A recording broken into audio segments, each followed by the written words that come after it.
live streaming is happening. It's okay. I see Steph Peter says, Cobus, we want you on the radio. Yes, Steph, we need to catch up and talk about it. Let's just do a few things. Then we're going to kick it off. Spotlight for everyone.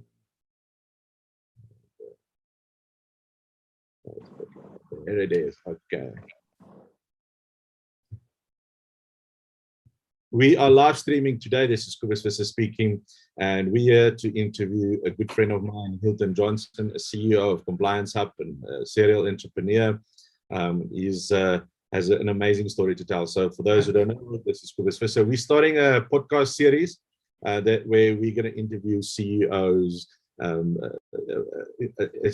amazing individuals that have accomplished a lot of things, that are in charge of teams, that are motivation in themselves, but also to teach about, what has made them successful and, where their success comes from and how they see the world and how they see the future for tomorrow. Now, Hilton, in a quick nutshell, and I'm going to take everyone through this journey, and we're going to start first, just a short intro who you are.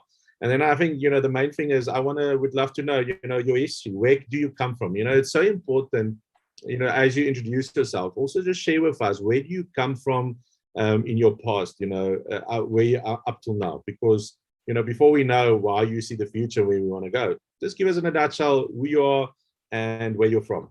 Hilton. Cobus, thanks very much. I don't think anybody's really interested in that, but we'll go through it anyway. I started my life as a shelf packer, working for a pharmaceutical company, in those days known as SmithKline Beecham, and packed shelves, and then got promoted. Had every intention to go to university and study medicine. That was my passion, and become a doctor. And before I knew it, I'd been promoted and promoted and promoted, and I ended in that company as a national sales manager.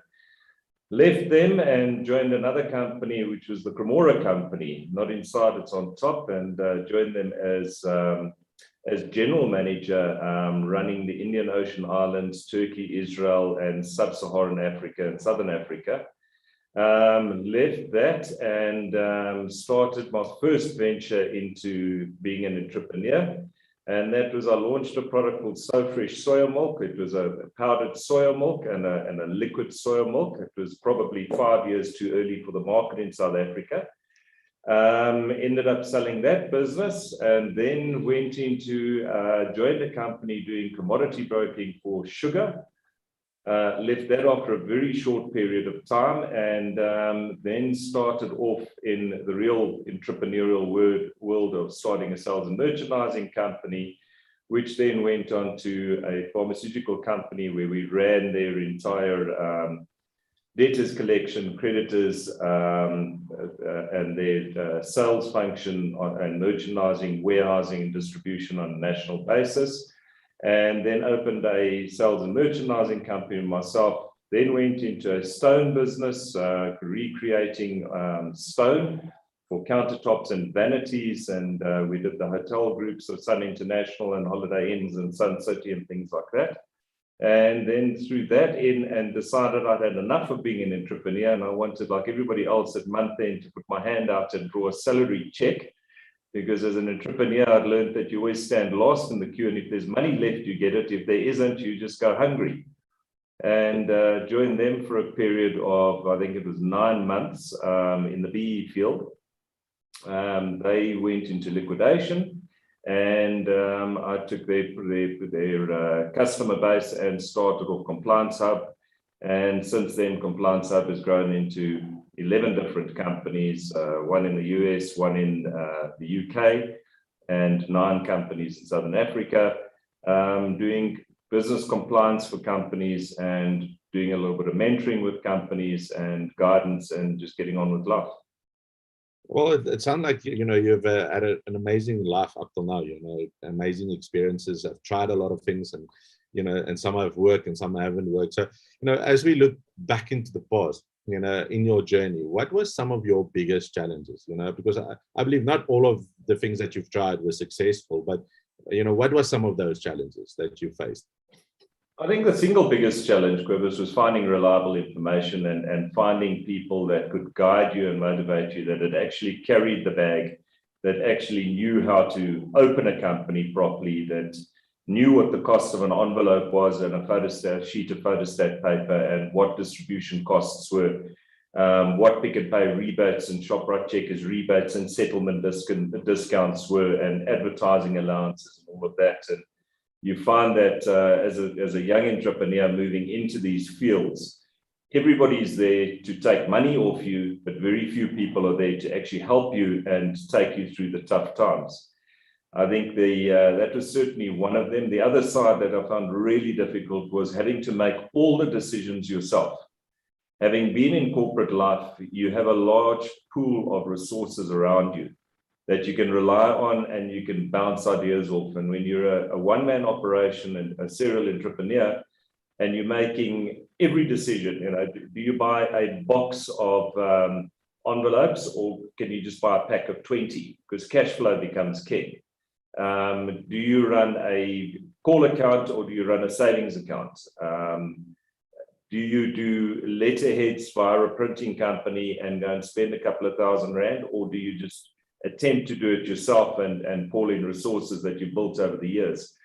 So I think the lack of information and the lack of somebody that you could actually talk to that could guide you through the process, that had been there themselves, was probably the biggest stumbling block that I came about. And you end up learning by your own mistakes, not by mistakes that others have made in the past that can move you away from making them yourselves. That's the difficult part. Yeah, my dad said this exactly the same thing. You're more or less the same age. And he said to me, when he started his business, he came out of the police force. The one thing, if he looks back now, was to have that someone that either was a mentor or coach, someone that could have guided him to make the right choices. And it just shows, again, you bringing up that as well. I think also a lot of, people in corporate don't realize the importance. Oh, no, I'm just going to leave. I'm going to do my own thing. But they don't realize what you just said about, the challenges that they're going to face, and they have to do everything themselves. You can't just outsource it, because in the beginning, there is no cash flow for that. Now, that is part of business, and for those who are going to listen today as well, you come from the corporate world. What were some of the challenges? Because you also led teams, you were in sales, etc., in your corporate days. What was the biggest challenges that day with corporates at that moment when you were in corporate, with teams, etc.? I think one of the biggest challenges was I spent 3 years in America working for JP Morgan and KKR, two investment corporations, doing acquisitions and divestitures and getting to understand companies. And I think one of the biggest challenges I had was that very few companies actually understand their company. Very few companies. You will find experts within a company understanding distribution, or you'll find experts understanding finance, marketing, new product development, but it's very rare that you break down the silos, that people work together. So you'd walk into companies and you'd say, what is the cost of distribution? And everybody would look at you and say, no, but you've got to ask distribution that. And you'd go to distribution and you'd ask them what, on the various pack sizes and configurations, what the cost of their distribution was. Then you go back to marketing and say, well, what is your net cost? And they would look at you and say, you've got to go to finance. But these are all people making decisions about the future of their business, not understanding the real costs within. And in corporate life, there's often a great scope to hide, because you get covered off by a lot of other people. And it's very rare that senior management will fire middle management for not knowing their job, because then they create a vacuum. So they tolerate the inefficiencies within their companies. And it becomes oh, we'll fix it, but we don't know when and we don't know how. And unless you have a general concept of how your business runs, these big companies, and I'm referring to companies like Nestle, have a scale of economy that covers off their costs. It's very easy to go in and sell a container of Cremora and a container of Rick Coffee and make a huge amount of money. But the other 400 line items that they're not pushing are the ones that make the money within the company. Those are your net profit lines. And they're often ignored. And for a serial entrepreneur or an entrepreneur, the majority of our guys that I would imagine are going to be listening today, to worry about the costs and understand the costs of your business via a decent accounting system and a decent accounting operation backing you up. If you don't have that, you're not worrying about the cents. And if you worry about the cents, the rands look after themselves. Definitely. And I agree with you. I think, this is why I started, having this podcast, is to interview, to get, so that we can learn from others that have been there. One thing that my coach told me and said, think about it, you drive a road that you've never traveled before. You're going to stay at the speed limit or maybe less than the speed limit, because you don't know, especially in South Africa, how many potholes is there, where the cops are sitting to catch speed. But if you have a coach and someone to guide you, and especially through their lessons, because they've traveled that road so many times, they can tell you the shortcuts, they can tell you where all of the potholes are, they can tell you where all the cops sit. So you basically can halve your time to get to the end destination. And this is where we come to today. If you look past, and this is amazing why I'm a little bit focusing on the past, because who Hilton is today is because of how you were shaped into your past. What was some of the things, if you look back, that stand out for you, that was significant for you in your life? What was something that formed you the person that you are today, lessons you've learned on your journey? I think, Cobus, I'll go back to my very first job of packing shelves, and I walked into a supermarket with my dad and mom on a Saturday morning. And my dad said to me, show me your products that you've got. And we walked around, we had probably 400 or 500 line items in that supermarket, and we walked around the shelves, and he said to me, I noticed that there's gaps on the shelves. You can pack those shelves and you can get it done. I said, Dad, it's a Saturday morning. Don't be silly. My friends are going to see me. I'm a bloody shelf packer. It doesn't work that way. And he said, and if your boss walks in and sees that it's not on the shelf, how are you going to feel then? And he made me go to the back of the supermarket, draw the stock. In those days, you still had that old clack, clack marking gun. And you had to cut open the case and you had to tear the shrink wrap, and marked all the stock, and I put it back, and my dad said, let's have a look. And he took me around the supermarket again, and he said, there's still probably another dozen or two that you can pack on the shelves. Mom and I are going across the road for a cup of coffee. I expect it to be done. And I had to go to the back and repack everything. And when I joined him across the road, he said, whenever you leave an office, a supermarket, your place of work, make sure that people can see that you've been there and that you've made a difference. Because if you leave without making a difference, you've got no legacy that is ever left behind you. And you're so quickly replaceable because you're not making the difference. And I think that's something that stuck by me my entire life, of developing staff to push me to make me better. I don't like passengers working with me. I don't like yes man working with me. I like people to challenge me. I like people to push me to the next level, because if they're not pushing me to the next level, the company's not going to get to the next level. And I welcome criticism. I really welcome it all the time. I'm certainly not a dictatorial, autocratic leader, but I'm also not somebody that accepts second best. And I had a sales director at SmithKline Beecham that was probably one of the hardest individuals on earth. He was incredibly hard, and he fired people left, right, and center. But his results were out of this world. We never missed budget and targets. And he recognized excellence within his staff. And I think I was with them for just on 15 years. And there were 15 hard years. But today he's an old man, well into his 80s, probably late 80s. And we're still in communication after all these years. And I learned a lot about him. Just be hard, but be fair. Don't have favorites.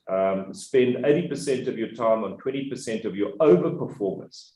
Whereas majority of companies spend 80% of their time on 20% of their, or 80% of their time on 80% of the underperformers. So you never get the underperformers up to the level of the overperformers, and the overperformers feel left out and ignored. And as a result, you lose your good people more often than not, and your passengers stay because they're feeling comfort that they're having their back scratched and their back rubbed. So I think those are probably the biggest lessons that I've learned over the years. Yeah, I think, that makes it important as the self-development of your staff, because the thing is, it's the same. You want someone to push you to up your game, so that because even though sometimes you are the leader, you also need your staff to step up and push you to up your game.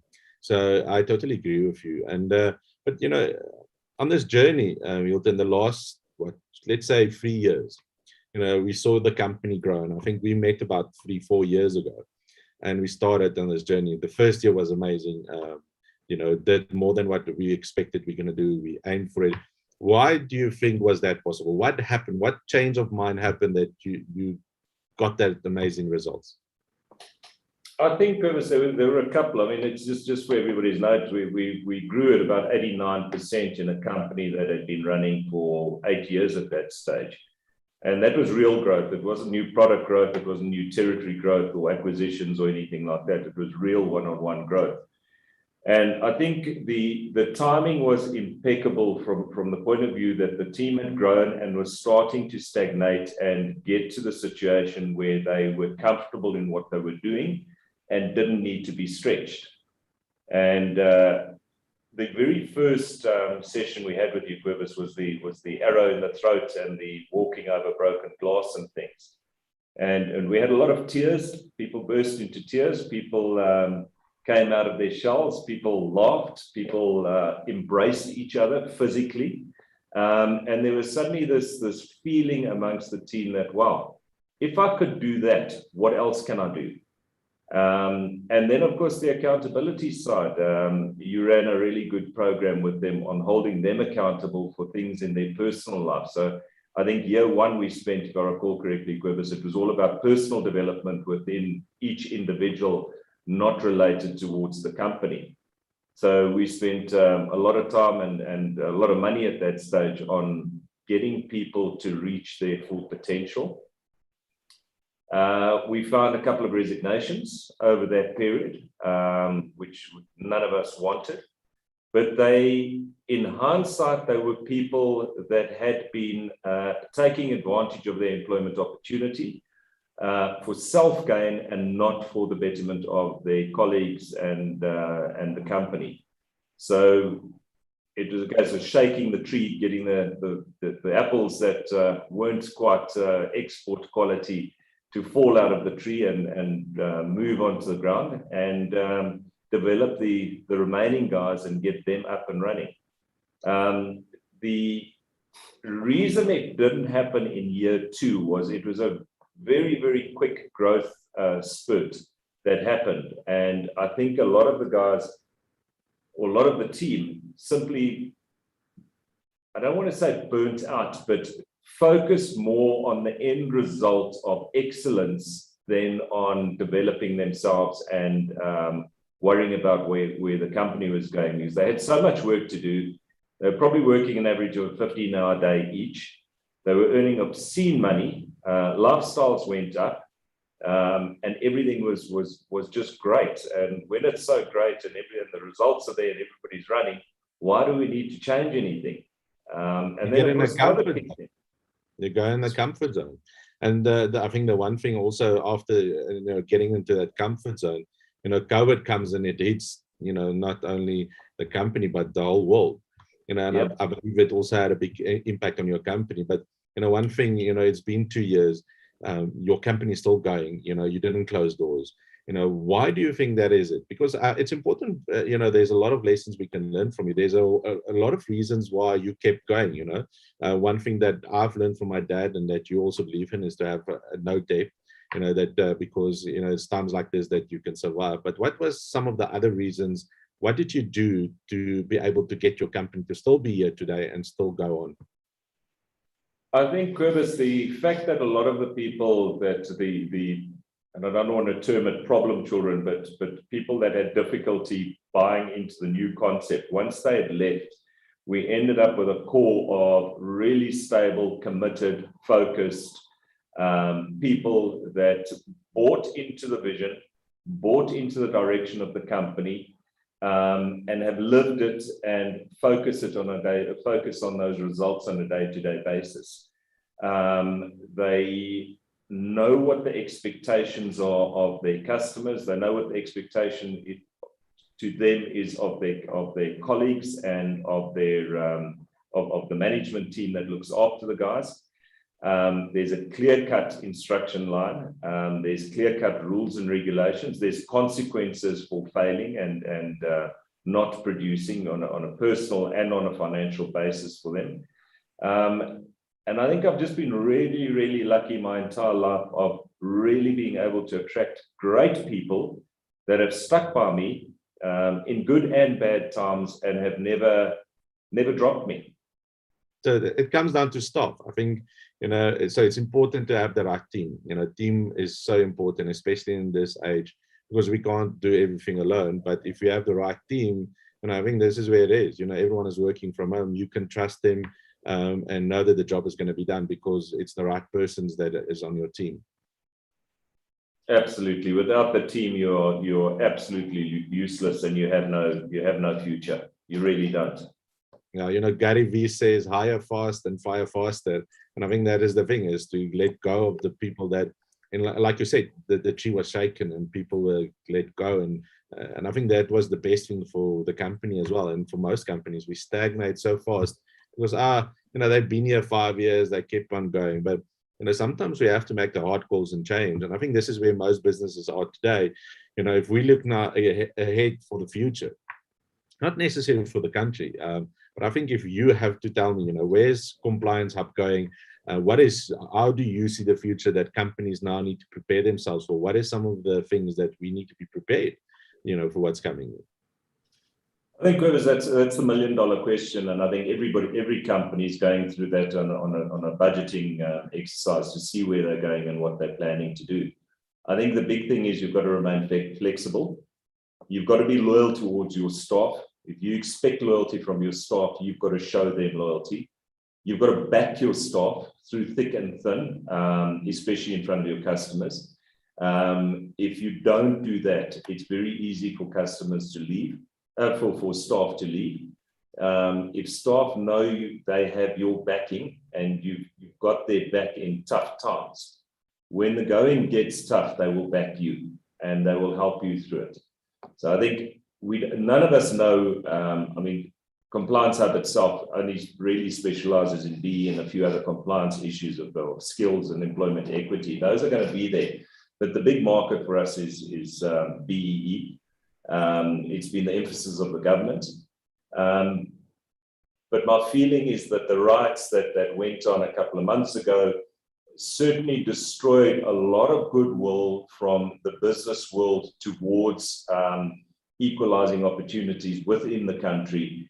And there was certainly a lot of resentment that built up in a large percentage of our business where, 2 years ago, to get a company to spend millions of rands on their BEE, whether it was skills or supply development, of helping companies, of donating products to companies, of making them suppliers towards their companies, seems to a large extent have been a case of there's again uncertainty within the market.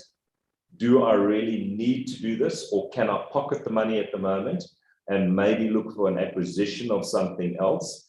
The general elections are coming up. Who's going to be the next party in power? Is the ANC going to accept a lot of their candidates not being voted in or not being given an opportunity to stand in their wards? Will those areas be accepted? And one thing that business insists on and operates on is certainty. If there's uncertainty, it creates uncertainty at the top echelons within business, and they will sit on their money. They will stop investing. They will stop developing. I also see more and more emphasis on businesses as far as compliance is concerned. Our government is making it more and more difficult for companies with employment equity targets and skills targets and reporting in the financial sector services, a new sector code again for the legal sector. And a lot of these things are not thought through from a practical point of view, and business leaders are now spending their lives focusing on compliance and not focusing on their business. And this is a problem because you're taking the eye off the ball in your own business. So from a Compliance Hub point of view, still a lot of opportunities for us to grow the business on a national basis. A lot of opportunities for new products coming in. We're having a look at simplifying a lot of the processes via an electronic system, which is exciting for us. But I think until we end up with some certainty as to which way the country is going in the direction of the country, I think all business owners are sitting in the same situation, sort of saying, let's see where we go. And that's dangerous. That is dangerous. That also brings fear, uncertainty, everything that has been, it just makes also a business difficult. I see, like the personal information that has now been launched to protect your personal information. There's so many regulations that is impacting us as a business. And I like how I talked about today, the importance of a team and staff. How do you give them certainty and keep them motivated? What is important? Do you do it, or do you think self-development is the key, where the staff have to grow themselves as well? Because I think staff don't grow themselves as a general rule. I think that they are looking for guidance, they're looking for support, and they're looking for clear-cut paths to follow within life. I think you'll find a lot of staff will sit on the fence thinking they're doing a great job. And unless you're absolutely honest with them and saying, I'm not happy with this, and you have the hard conversations. And I think a lot of business owners don't want to have that hard conversation with their staff because of fear of conflict. As a business owner, I think conflict is your friend. And we've got big whiteboards up in our office, and often we'll get staff in, and we'll get new staff in, and we'll get some interns in, and I'll stand with 4 or 5 consultants, and we'll have shouting matches around the whiteboard to get the best result for a client. We'll debate it to death because collectively we know we can get it. And then everybody will go to the kitchen, make a cup of coffee, and go and stand outside and have a good laugh about it. And the new staff will sit there and say, so you guys all right? You had this hell of a fight, and people were screaming and shouting, and it was going ballistic. But it was for the customer. It wasn't that we were disagreeing with each other. We were disagreeing with the end result, that the customer wasn't going to get the best result.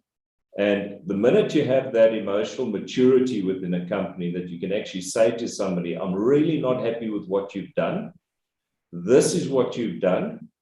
But it doesn't mean that I think you're an idiot. It doesn't mean I don't value you.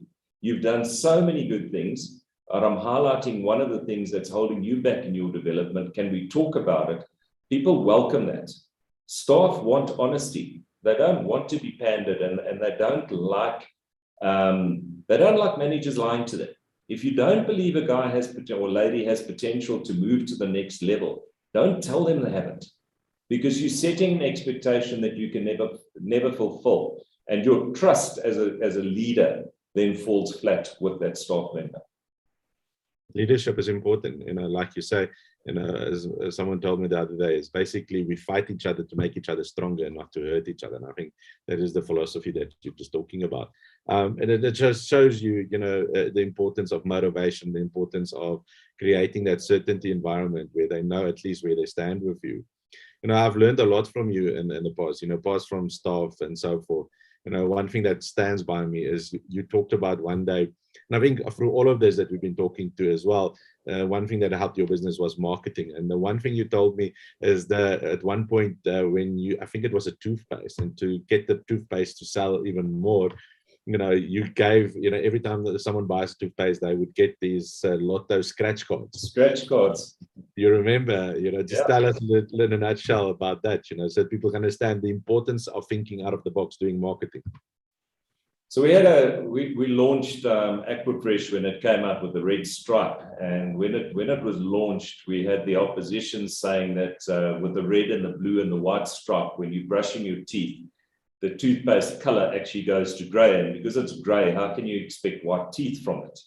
And the market is fickle in South Africa, and any little negative makes it a possibility. So this story eventually got back to your buyers in the retail trade, and they were sort of, we're not so sure about this product, just bring it back.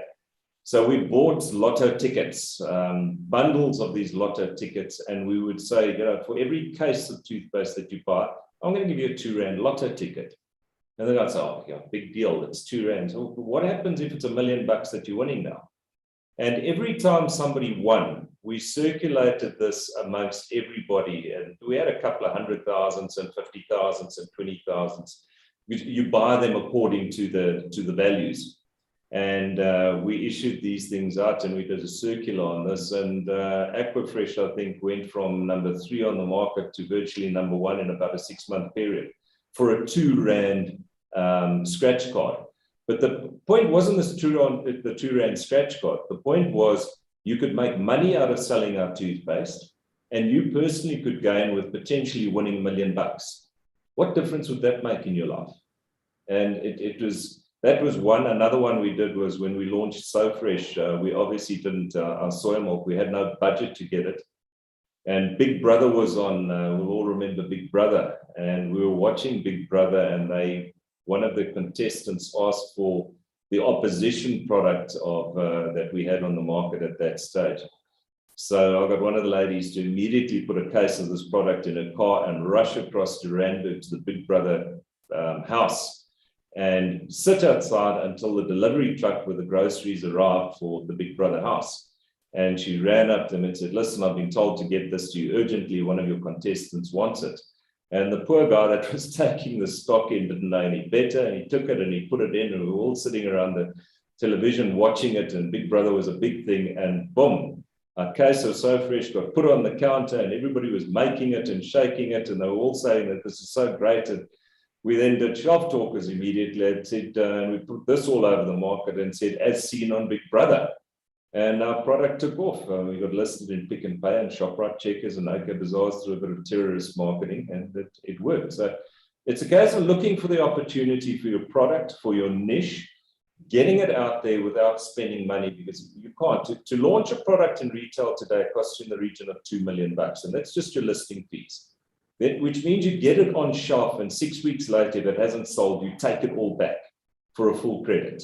So you physically can't afford to make a mistake launching products these days.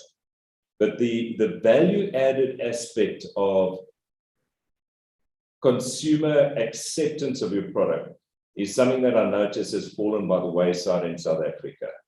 You used to be able to fill up at a Caltex station. I'm really giving my age away, and get Disney stickers for every rand or 50 cents or something. You got Disney stickers, and everybody collected that. And Spar have been doing it with their pots and pans and their glasses and things like that, and the people are collecting it. What is your product? What is the value add that you can offer consumers on your product to buy that loyalty from them because they're getting something back? And we all have the product and we all have the concept. It's just a case of putting the two together. What is the chance of running your product on the back of somebody else's product? You know, of teaming up and doing a revenue share or split with that. You know, there are so many opportunities out there if you just sit down and think out of the box that don't cost you anything. I think that is important, you know, and this is why brainstorming is so important, and to sit down. You know, marketing is the backbone of each business. And, you know, since our journey, you know, we've come through a long time now. You know, what did our relationship, how was this a difference? Did it make a difference for you? Was it important? And do you still get value from it? Quibus, yeah, look, I think it's, I really didn't, I love the team building side in the beginning, but the minute you started holding me accountable, I used to start sweating. Because you'd ask me, how many books are you going to read this week? You know, I'd say, well, I'm not going to read a book this week, but I'll read one this month. And you'd say, well, what are you going to read? You know, and I'd say, well, I think Rich Dad, Poor Dad sounds like a good concept. And you'd say, that's fantastic. And you'd walk in here a week later and you'd say, so how far are you with your book? You know, and I've probably read 10 pages. So why don't I get it? Going well, I'm about halfway. Oh, so you've already been through this aspect there. That's all. No, I've actually read 10 pages. And you say, well, why haven't you told me? Why haven't you, you know, why are you lying to me? Because you said you were going to do it. You know, be honest with yourself. So I found that difficult in the beginning phases of not to make promises that I couldn't keep to myself, not to anybody else. My day inevitably started at 4:30 in the afternoon when all my consultants had left and most of the customers had gone home, because everybody phones for, I just need a minute. I just need 1 minute. Or, the consultant would walk in and say, I just need a minute of your time. That minute is never a minute. It's always half an hour, 20 minutes. And before I knew it, it was 4:30 in the afternoon. Everybody was leaving. And then my day would start with 300 or 400 emails. And I would be sitting behind my desk until 9:30, 10 o'clock at night. I'd be running an email campaign of 200,000-300,000 emails that we sent out on a monthly basis. I'd have to go through all of those. So that would take me through to 11, 12, 1 o'clock in the morning. I'd collapse into bed, probably with no supper, because I had to make this business work. And, I had to set the example. I had to lead the team.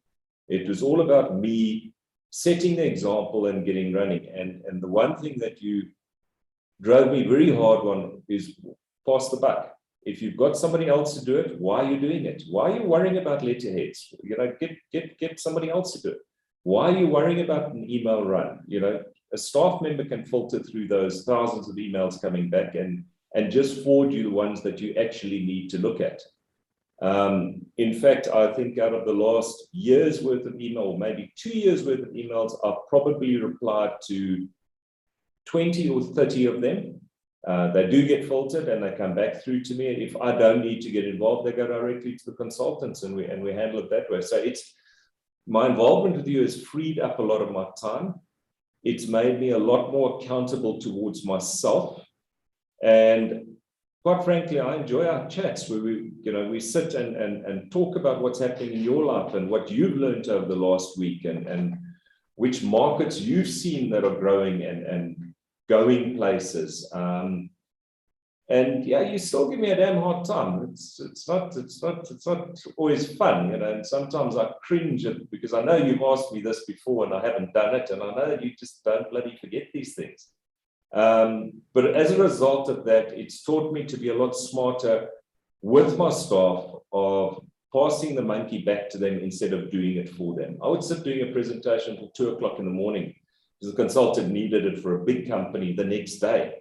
And it would lie on his desk for 3 days. And then he'd arrive in there and say, oh, have you done that presentation? I said, I did it 3 days ago. Yeah, no, I've got it today. So, but why did why did I have to sit up till 2 o'clock in the morning? No, send me a draft of your presentation. You do it. I'll fix it up. I'll make it look pretty. I'll add the content, and then I'll send it on to the marketing department that will put all the bells and whistles and make it pretty. But my 5 hours worth of import is now reduced to maybe half an hour. And that's all thanks to your input in this.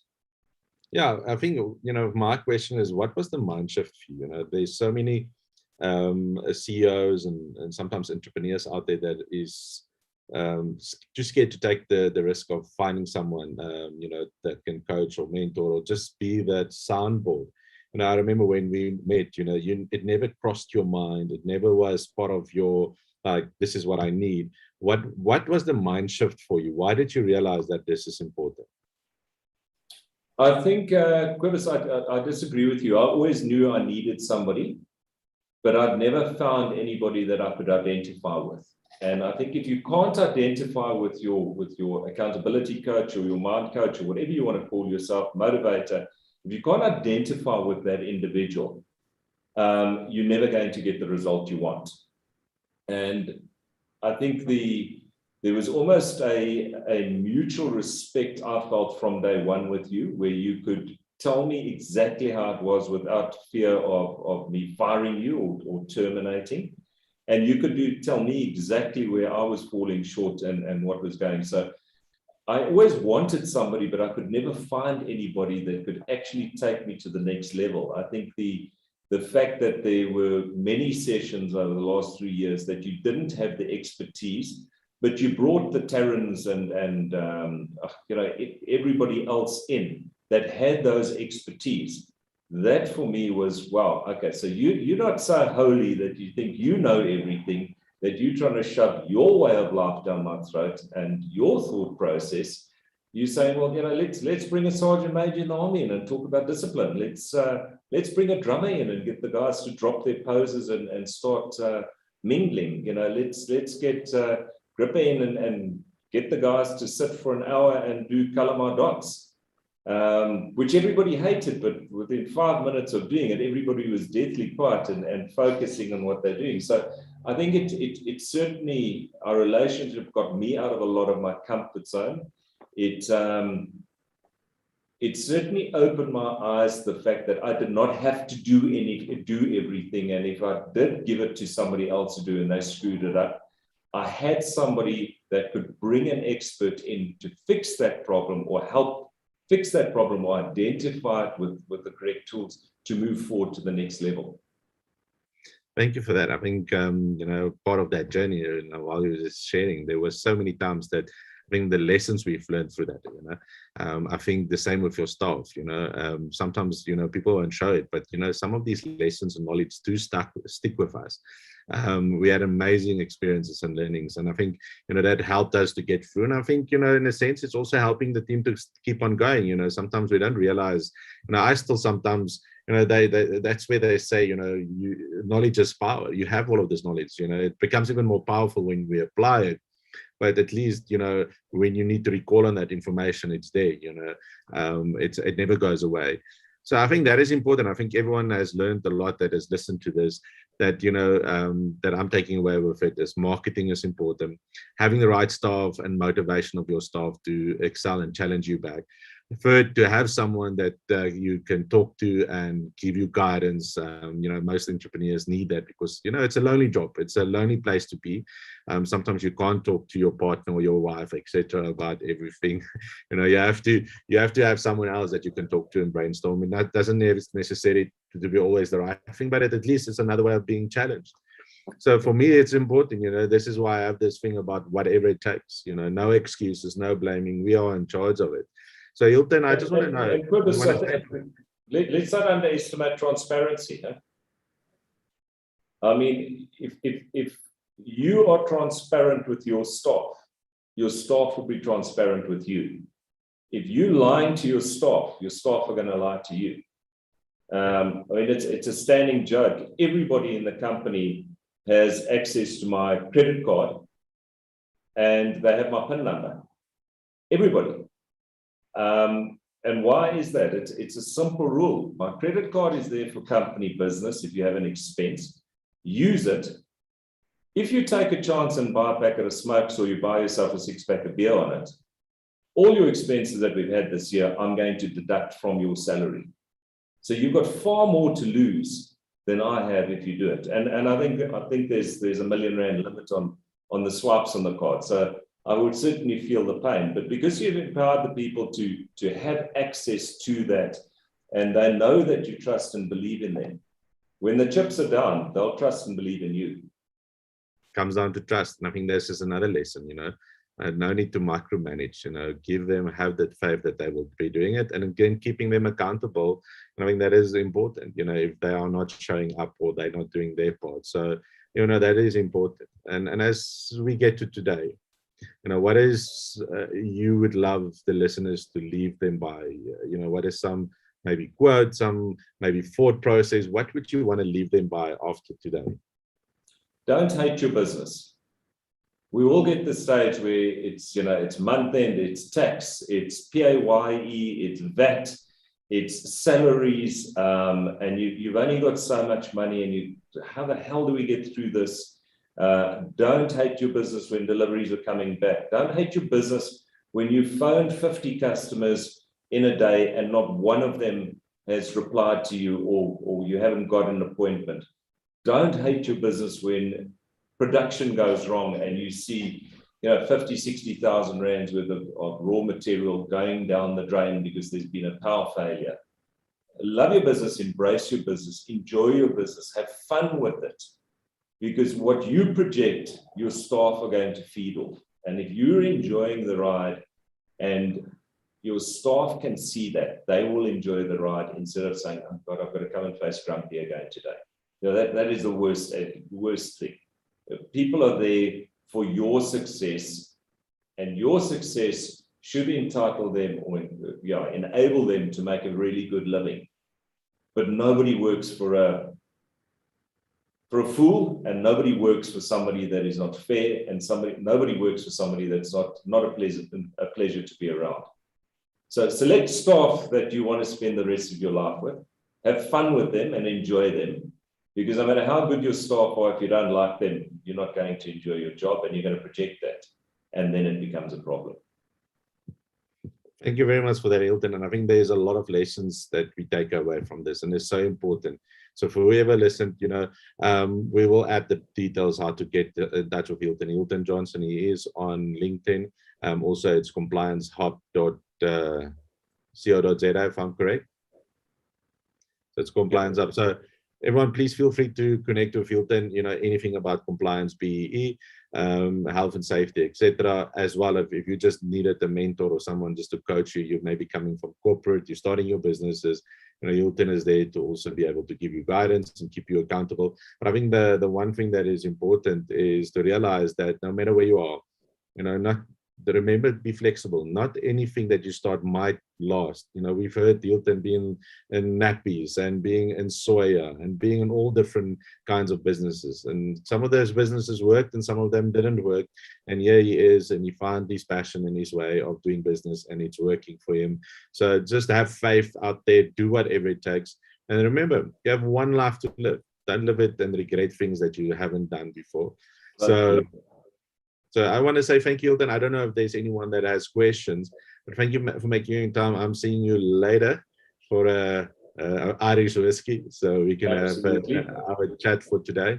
Just want to say thank you for your time. I know your time is precious, but I think this is what we are doing, you know, is helping people. I can just tell you the feedback I've gotten from people was that, you know, the information that we are sharing, and especially you, that's why they keep on liking. I don't know if it's your beautiful face or smile, but they just love your energy, and that's why I really appreciate you, because people are getting value from it.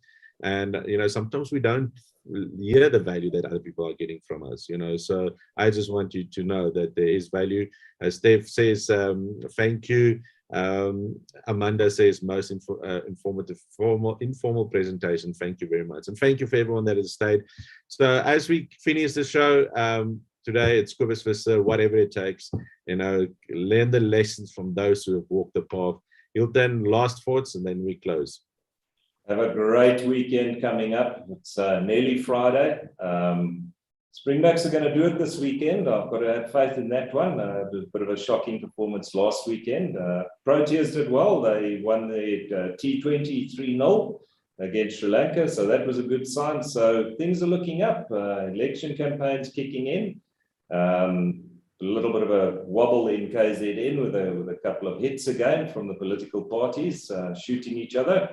But I think there's great opportunities. We have a great country. Summer's here. Things are looking fantastic. Have fun and enjoy. And Cobus, thanks as always. Appreciate it. Thank you. As you heard from the horse's mouth, no matter how dire the future might look, always see the positive and the good that is happening around us. That is what I'm leaving you. Go out and look for the great things that is happening around you. Have a beautiful day and weekend, and enjoy the sport. Cheers.